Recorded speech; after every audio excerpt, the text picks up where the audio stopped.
एक दिन एक बाप और बेटा पतंगबाजी के मेले में गए। नन्हा बेटा रंग बिरंगी पतंगों से भरा आसमान देखकर बहुत खुश हुआ।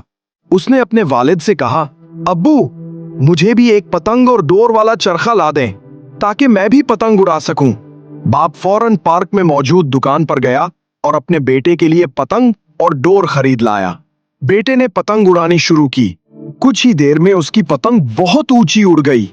फिर बेटे ने कहा, अब्बू, ऐसा लगता है कि ये डोर पतंग को और ऊंचा उड़ने से रोक रही है। अगर हम ये डोर काट दें तो पतंग आजाद होकर और ऊंची उड़ेगी।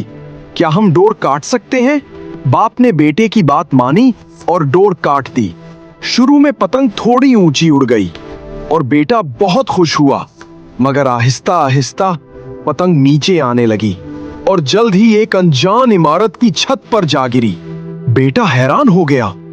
उसने सोचा था कि डोर काटने से पतंग आजाद होकर और ऊंची उड़ेगी, मगर वो तो नीचे गिर गई। बेटे ने बाप से पूछा, अब्बू, मैंने तो समझा था कि डोर काटने से पतंग आजाद होकर ज्यादा ऊंची उड़ेगी, मगर ये तो नीचे गिर गई।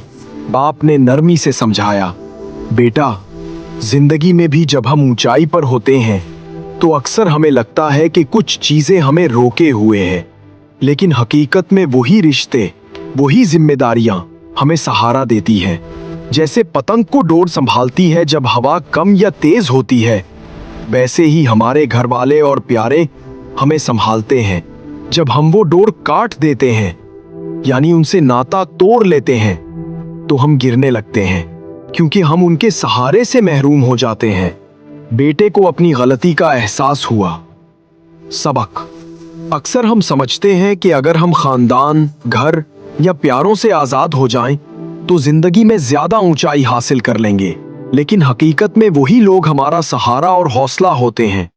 वो हमें नहीं रोकते, बल्कि हमें मजबूत बनाते हैं। अपनों को कभी मत छोड़ो।